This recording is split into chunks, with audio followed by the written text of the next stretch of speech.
good, people? It's Iceberg. Happy Wednesday to you. Oh, hey.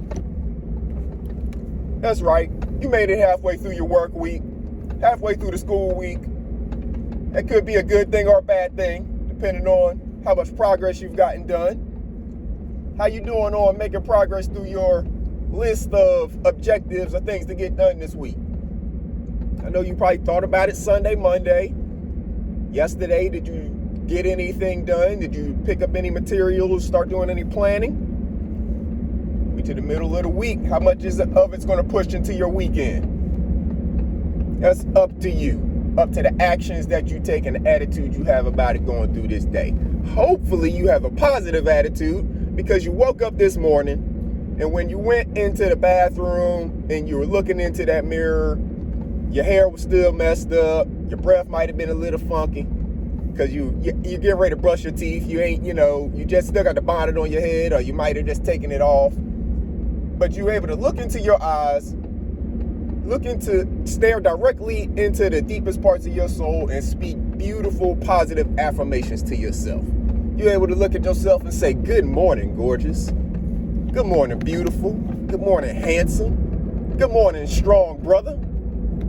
Whatever it is that you need to say to yourself, those positive affirmations, all of that stuff that you are filling yourself with, first thing to start your day, getting your day started off right on a positive note. So whenever you go out here and face whatever nonsense the world has to throw at you today, government is in chaos in the United States, all kinds of craziness. You can face all of that and know that you are good because you are taking care of your business and moving forward in a positive way, not about to let any of this nonsense knock you off your square. You have the ability to do that because you have the ability to control your actions and your attitude. I say it all the time. I mean it. I believe it. I live by it. And speaking of staring into the eyes, yesterday, I was talking about time and how we don't get any more of it back and how it's important for us to use our time in a wise way. And if we feel like we're doing something that is wasteful of our time, maybe it's, time to do one of those self-checks and reconsider whether or not that's an activity that you want to continue doing or a place where you want to continue to use your time. Well, unknowingly, talking about time yesterday, it may have been put on my heart for a reason. Whenever I was talking about it yesterday, and I don't know, maybe you could tell from the video, I was not very up, I was feeling kind of down. I don't know what it was. I couldn't think of anything specific, no experience that I was thinking of in my life had me feeling any kind of way, but I could even tell in my delivery that it just wasn't, the same. So I don't know. I didn't really do any exploration into it because I didn't think about it anymore until this morning. But this morning, whenever I got up and, I was moving around doing things as I do every morning, and I got on social media and checked out some things, and I noticed a post that was from yesterday, actually, but I just noticed it this morning. It is of one of the homies from the Air Force. His wife passed away. And for whatever reason, even now, whenever I talk about it, it's hitting me hard because let me give you some backstory. I've never even met this woman, I don't believe. If I did, it was in passing at a ceremony or something. She wasn't there for me, you know what I'm saying? So if I met her, it was in brief passing. Most of what I know of her is through social media, him posting pictures of her and them doing stuff together, et cetera, et cetera. But this one, and, people, they have their spouses pass all the time. It's a part of life, unfortunately, that, we have to, of course, endure death as well. But, why is this one hitting me differently, right? Well, because I know that his son, who was probably maybe 8 years old or so, passed away tragically about 7 years ago or so, 6-7 years ago. So now I know that he's, hurting. He's in a bad way, probably, emotionally. Mentally, I know it's going to have an impact on you. To lose your son tragically and then lose your wife a few years later, basically. And hers, I don't think was so sudden, but still. This brother is in his probably late 40s. And all of this has happened to him on top of stuff that he's had to deal with militarily, because I'm pretty sure that he's lost troops through the military as well, because he's pretty high ranking now. And, he's been in leadership positions for a long time. Whenever I, met him, he was in leadership position. So, it hits you differently. Your empathy for people come out in different ways. I am not extremely empathetic, typically. People will tell you that. People who know me will tell you that. But whenever it does come, or whenever it does, kind of hit me or whatever, I allow it to happen. That's what I'm trying to say to you, is when the tears come, don't be ashamed of them.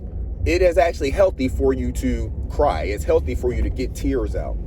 It's healthy for you to expel some emotion in that way. I'm not saying all the time or anything, but it's healthy to do and not be ashamed of. You don't necessarily have to do it publicly. You can do it in the quiet peace and space of your home, a closet, anywhere. You can be alone in doing it. You can be alone and cry. But it is a healthy thing for you to do, not something to be ashamed of. And afterwards, you will probably feel some level of relief. Isn't the correct word, because it doesn't make situations go away. It doesn't make you stop thinking about situations and those tears come right back. But it's just a healthy way to express, to get some things off of you sometimes. Not fighting it is the point that I'm trying to make. If something brings you to tears, don't fight those tears. Allow them to happen. I used to, when I was younger, I used to cry a lot. And then now I almost hardly ever cry. So whenever the tears do come now, I allow them to happen. I don't fight them off. I don't, try to act like I'm not impacted by whatever it is that is impacting me in that moment. And I don't think you should either. I think it's healthy for you to get that stuff off your chest. And if the tears are what helps you to do it, then by all means, let them be the catalyst to help you get whatever it is off of you. But what I was thinking about in terms of, tying these things together, I'll talk to you about your eyes being, what you should look into in the morning when you're talking to yourself. You're speaking those positive affirmations to yourself, staring at your soul, looking into your soul, speaking to your soul. You can get the first word speaking directly to your soul every morning, and you can ensure that they're all positive. The eyes also are a place where we get some emotional cleansing sometimes whenever those tears come, whenever those tear ducts well up and they fill your eyes with the water, So making sure that we understand our bodies, ourselves, our emotions, our mental health. It all goes back to mental health for me. Because, again, I know my brother is hurting. I know this is an extremely tough time for him. But I also know that he's surrounded by family, both biological and military, who will continue to cover him and wrap their arms around him and shower him with all of the love and just support that he needs in this time. I do know that, because I do know that our military families do not let us drown, ever. They never leave us behind. They're not going to allow us to be going through an experience by ourselves, ever. You'll never see a troop. If you do, it's because that troop chose to isolate themselves. But you won't see a troop alone out on an island. You know, they either got isolated by military action, you know, or they chose to isolate themselves. Because we always do things in at least pairs, but typically larger than that. And you know the cavalry's coming if you need them.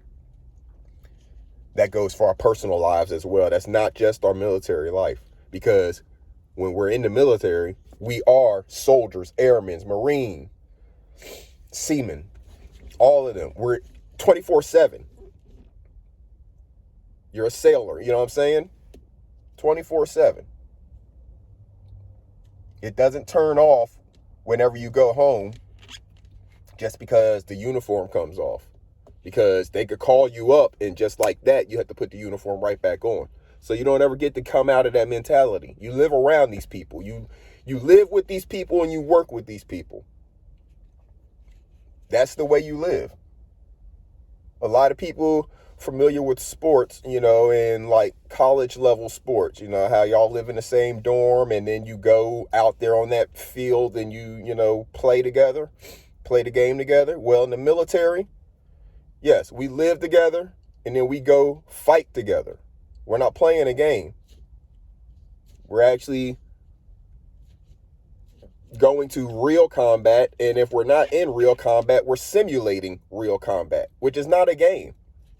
Because you can die in the simulations the same way you can die in war.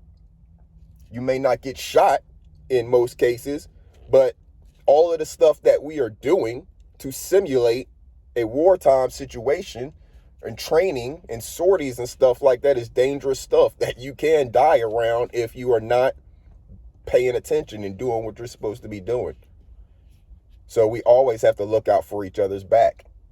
So it's a 24/7 thing. It doesn't turn off whenever we go home. So, again, I know my brother's covered, and he probably will never hear or see this video. But, hey, that's not important, right? What's important is that he's getting the love and support that he needs in this time of grief. Hopefully his wife is resting peacefully, free of any of the worldly pains, and hopefully she's getting to see her boy again, who passed so tragically so many years ago. So with that, hope everybody out there has a wonderful day. I'm going to go in here and have a wonderful day. Even though I may seem a little somber right now, I am going to have a wonderful day. Why? Because I control my actions and my attitude. I don't have a problem with my tears. I know that they are healthy for this thing we call life. Because in life is also death. And it's not easy for everybody to, it's not easy to let go sometimes. Let's put it like that. And again, I don't even know. I never had any relationship with her. I don't know her in that way. You know, I know her through seeing her pictures on Facebook. That's basically about as much as I know about her. But I still hurt for my brother. So, again, y'all go out there, have a wonderful day. Make sure you plant a seed. Plant something in the ground. Start growing something for you and your family. What are you waiting on? I've been saying this for over a year.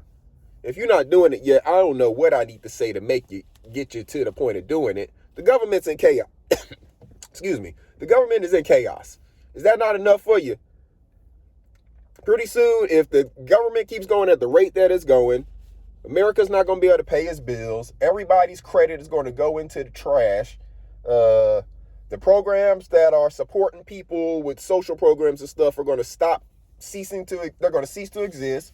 And what's going to happen with all these stores, grocery stores and all that stuff that seemingly depend on the government to always bail them out? I think there are a lot of these companies living off of the government and how much the government gives them every year.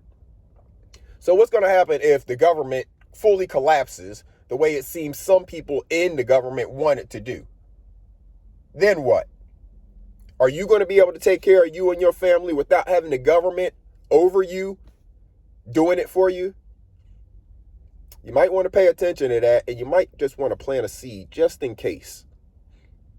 Make sure y'all go out there and do something productive with your day, good people. I'm going to go ahead and get on the grind. This is Iceberg. Salute.